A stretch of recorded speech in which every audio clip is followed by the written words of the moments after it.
Hey guys, it's Goy Jr. Plus, back to add on more to your day. Today we're doing one of those more variety form videos. Usually I do sports, and we will still have sports news coming and such, especially because the wild card round just ended. But today we are doing a Spider-Man 2 review. As soon as I got like halfway through this game, I was like, oh, I need to review this on my channel because it's one of my favorite games of all time. But it's not perfect. I want to say something that I think it should be added, maybe during the DLC or whatever. But hope you guys enjoy. Tell me what you think about Spider-Man 2. I know there's some people that think it's too woke or whatever, and there's some people who love it and think it's the best game they've ever played. It may be the best singular game I've ever played, but it's definitely not my favorite game series. But maybe we'll rank that one day. The first thing I want to talk about is the traversal of Well, I say it like that. Traversal of Spider-Man 2. Now, there's two main ways of transportation. Well, really three. Quick travel, which we'll talk about that. Swinging and web wing. Swinging is way better. I turn off swing assist so I can actually have the focus while swinging, making sure I don't get too low. And what else? And it's just hard to swing in general, but it makes it really rewarding to gain speed without swing assist. But it's even better in the first game because I'm playing the first game right now, and it's just way faster than the first game, way cleaner. The tricks flow so well into the swinging. Pretty much everything is improved. I think swinging is like the most perfect, unimprovable part of this game. Is really, really good. Web wings, they're really good as well. They're way easier to control. When you don't have a spot where you can swing, like Central Park, which I think is trouble to swing in, and over open waters, web wings are your way to go because you don't need to attach to anything to use them. There are a couple of gripes I have with them. First of all, I think they're a little bit too easy. There's a very clear skill ceiling with them. You can't do anything that you felt you could do with the swing. I think there should be maybe bonus tricks that you can do if you're if you're using your web wings instead of swinging. Just something to make it a little bit more. Something to make you pay more attention to the game while you're using your web wings. The tunnels are really good for gaining speed, and some people don't like that if you're in them. As long as you don't move your controller, you'll stay in them. I'm personally fine with that. I like that if you go through them and because that's how wind works. If you're having winds, the wind's going to take you wherever you want them, even if you're not looking in that direction. Like, that's just not really how wind works. It's supposed to take you where the wind is taking you. The only way to get out of the wind tunnels are by manually going out of them. You're not going to go out of them by accident. Web wings are just a really fun addition. Not perfect as the swinging, and probably not as fun either, but they definitely have their uses. And quick travel, you instead of getting it like in the random part in Spider-Man 1, you get it if you complete enough of the side little things like the Sandmans and the Spider Bots in that area. If you do enough of those, then you get to you unlock fast travel with every area. You can't fast travel with every area until you get like halfway through or so. But I really like that. I like that you can fast travel some places and you can't other. But I actually didn't care about fast travel until I beat the game because there's just no reason to use it. It's vital to the game. You should have it in the game. There's no that they wouldn't have it. But I also think that you could definitely not use it your entire playthrough. And then like, oh, I forgot you could fast travel in these games. But it's not a bad addition. Or I wouldn't care if it was gone either because honestly it doesn't really affect my game. Next, we got combat, another really good part of Spider-Man 2. I was playing Spider-Man 1, and the combat feels really bland after you play Spider-Man 2. Before I played Spider-Man 2, combat felt fine to me, but now I can't really play without it. It's really hard to, because you get your 4 gadgets, which some people don't really like the gadget options, which I don't really use gadgets much in either. I didn't use it in Spider-Man 1, Miles Morales, or Spider-Man 2. I never was a gadget person, but the shockwaves are very useful for the symbiotes, especially if you're using Miles and you can't obliterate them with anti-venom. The upshot, I learned is really good. The other two, I don't even remember what they do because I just never used them. But I do kind of miss the impact webs. Like, those were one thing I would wish they had in. I think there was ricochet webs in the game, but I never used those really either. That's probably my least favorite part of combat. It's just not very fun to use the gadgets. But the like little abilities you have in your bottom left are really good for both. There's multiple options for every single option from all your four. Like there's three, sometimes even three options to choose from. Like for Spider-Man, there's anti-venom punch in one, and then anti-venom. What was it? It was another. Oh yeah, the bomb, and then the rush or something like that for the spider legs. I mean iron spider, whatever they're called. I don't know, but yeah, it's really nice they got three options for those. Did I turn my mic on? I hope I did.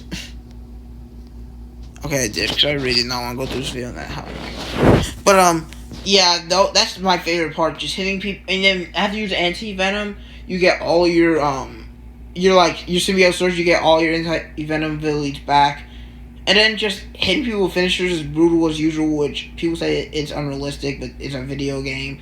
Combat is almost perfect. I think maybe bring back the variety of gadgets would make it perfect.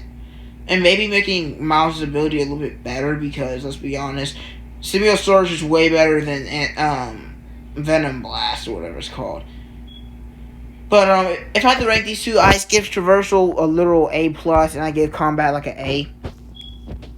Bosses. Now, some people don't like the bosses, but as someone who doesn't really play games with boss battles that much, I love these ones. Martin Lee's was really fun. I liked the kind of more, systematic battle where you have to dodge off his attacks, tire him out to defeat him, instead of just going over and hitting him whenever you feel like it.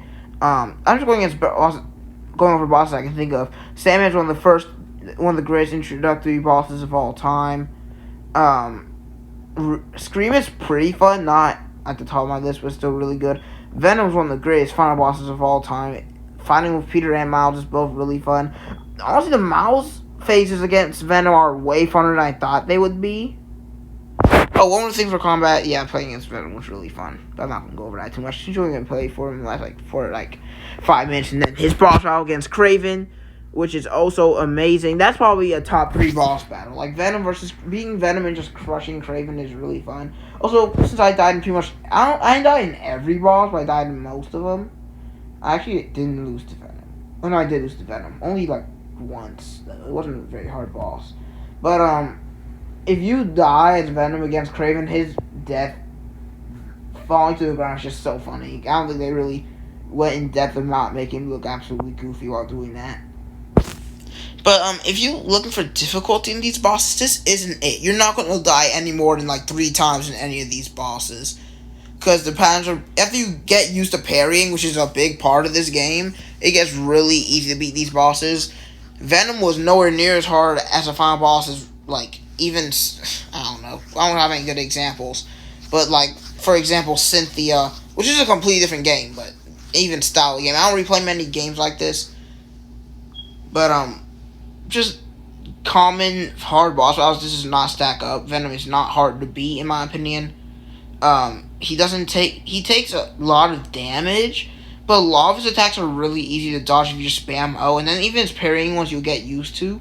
The bosses are fun as heck. I think it's one of the weaker points of the game, though, and that's crazy to say, because I'm giving it a B+ or an A-, and that's one of the weaker parts of this game. Difficulty, if you're looking for difficult bosses, just put it on Spectacular.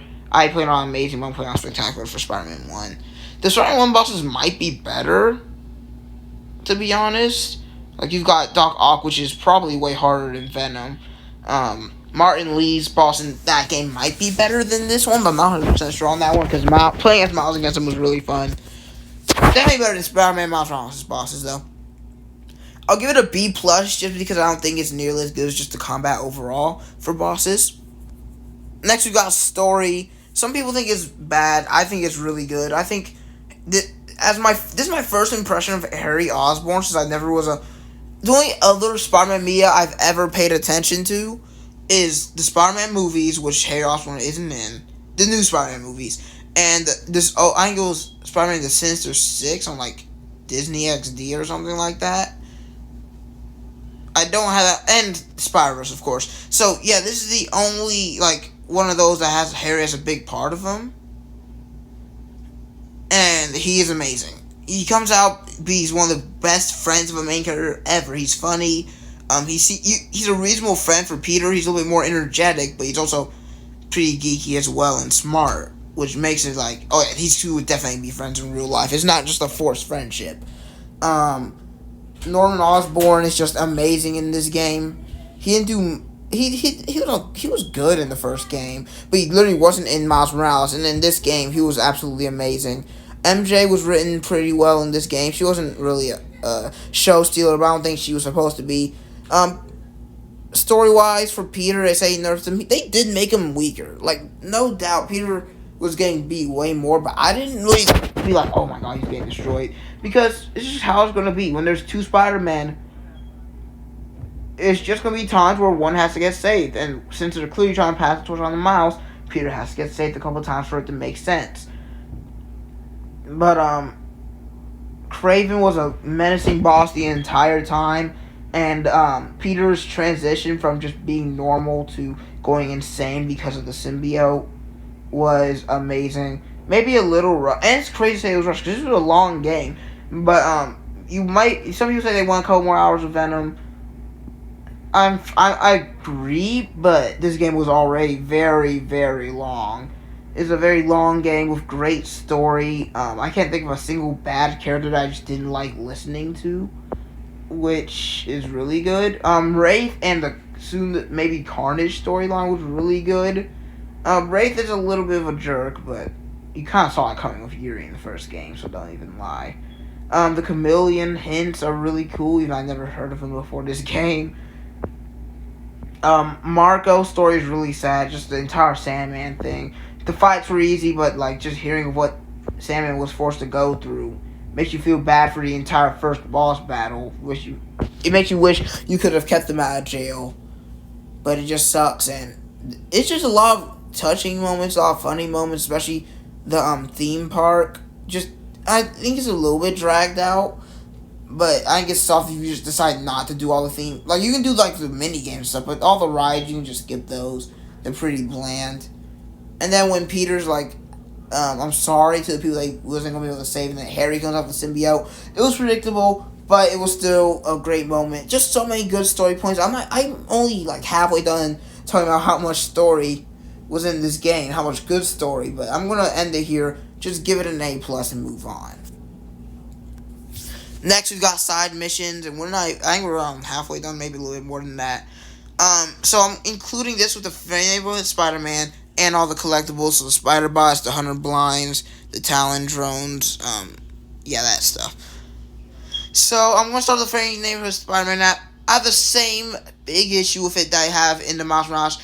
It just does not feel like there was enough. It just doesn't feel like it. I finished all the Friendly Neighborhood Spider-Man things, like, really quickly, and I was purposely, like, spreading them out throughout my storyline so I wouldn't finish them only a third way through the game. It felt way too quick. There was not enough in Spider-Man Miles Morales because the Friendly Neighborhood Spider-Man Miles Morales was one of the greatest implements of a game history. It was so good. Really feeling like a neighborhood Spider-Man in that game. In this game, they're pretty good too, but not really as memorable in my opinion. And it just never feels like enough. But collectibles and stuff, on the other hand, Marco stuff was really easy, but I literally finished those like at 20% through the game. I got through all those really quickly. Spider Bots were fine. I prefer the backpacks in the first game, but I like seeing all these different Spider-Man cameos. Hunter Blinds were quick and easy, pretty fun. I'm missing some stuff. Oh, Mysterio, it's alright. It's really fine. It's cool. It's cool. Like, it's fine. I like the boss fight, but it's really easy. Honestly, some of the challenges, like the time missions, are harder than the Mysterio boss fight itself. That's one of the easiest boss fights in the game. But side missions is actually going to get my a B? Like, side stuff isn't really what this game is made for. Clearly, they didn't focus too much on favorite neighborhood Spider-Man app. They didn't make the side mission as fun as like the backpacks in the first game. And then in the picture ones with Ronnie or whatever, those were not as fun as like taking pictures of the like people is not as fun as taking pictures of the cool buildings, in my opinion. And his dialogue didn't really add anything to it either. So I'm gonna give this one a B. I'm sorry. I know I'm going to get flamed for that, but I just don't think it was as good as the other parts of this game. Oh, before we go through this two last things, I will say that I did platinum and 100% the game, so I'm not just grasping at straws. I'm also not professional. Don't take my opinions and make them into your own. Actually play the game. But yeah, it wasn't very hard to 100% this game. It just wasn't. After I beat the game, I was 93% done because I was not rushing to finish the story. I was going through some story, then a few side missions, then some story, and a few side missions, which is why I was already pretty close to 100% in the game, trophies-wise, and just collectibles-wise when I beat the game. Finally, we've got progression. Now, this is just leveling up and stuff and getting all your gadgets and your suits. I think the suits are amazing. Most of them are great. I could wear almost all of them. And even if I don't like the color scheme of the original suit, there's like for example, the original advanced suit is pretty lame compared to the 2.0, which is way redder and more vibrant. But there's this really nice looking, like, black version of it, which doesn't look Venom-y, but it looks really tight, especially at night. But, yeah, there's like a ton of good suits. There's some Carnage-inspired suits for Miles Morales. Look great. All of the Venom suits look good. The throwbacks are pretty cool. Even I don't really care for throwbacks because I've been watching a lot of Spider-Man. But I do think a lot of them look good enough that I would wear them even if I didn't know what they were coming from. Just a great variety of suits. Gadget upgrading felt kind of bland? I don't know. Gadget upgrading just never hit it off for me. I just didn't care about it. So I kind of just had a ton of tech parts in the game, just spent them all on gadgets because I barely upgraded them. Every time I got tech points, I spent them on suits. But the best part of the progression was the skill trees, which are there's a skill tree for Miles, Peter, and both of them. Skill tree is so fun to go through. It's so hard to pick what you want to upgrade next. There's so much useful things like the loop-de-loop. I think the point launch gets better. You can glide for longer. These are just traversal stuff. Then there's abilities that you can get through the skill tree. Literally, it's amazing. The skill tree is like an A+ on its own. The only problem is that I feel like leveling up was way too easy. I finished leveling up only like half an hour after beating the game. I think this max level should have expanded to level 75. Even if you don't get suits, getting a little power boost like you did in Miles Morales could have helped.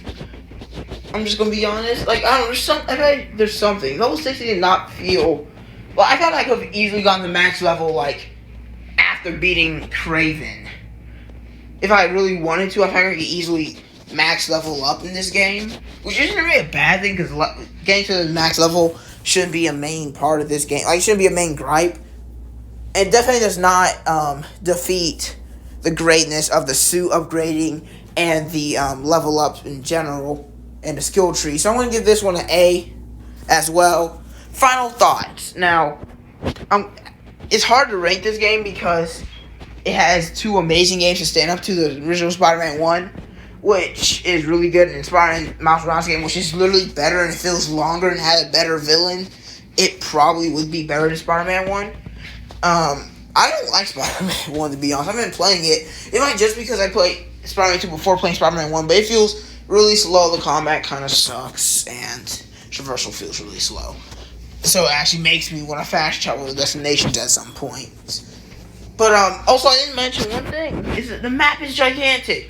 You could swing and just have fun, see buildings that you feel like you've never seen before, just slingshotting and loop-de-looping everywhere, web winging when you have to, swinging, doing tricks, just across the map. Like, dang, I've only traveled through one district, and there's a ton. I can't count. There's Astoria Financial District, Harlem, Brooklyn. There's a lot of different things to go through. The game's just so fun. I still play it, even though I'm beat the game. I've really done everything you can do, but I still enjoy just swinging around, seeing how fast I can get, and fighting random stuff, getting help from either Miles or Wraith. One thing I do have to say, though, is that I wish you could get help from Peter when you're Miles. Like, why can't you get it the other way around, but not get help from Peter? You can get help from Miles when you're Peter, but you can't get help from Peter when you're Miles. That's really weird, but it really doesn't matter. But I'm going to wrap it up. This game, I gave it A's on like only 2 of the points I mentioned didn't get an A out of the 1, 2, 3, 4, 5, 6. So 2 out of 6 were B's, and 4 out of 6 were A's. I think we're going to give the final grade like a 9 out of 10, 9.5 out of 10. Definitely a top 5 game for me all time. I haven't played a large variety, but out of the ones I have, this one is clearly one of the best. But what do you guys think about it? Because I really like it. I think is maybe the best game I've ever played. It just may be one of the best series I've ever played. And that's all I have to say.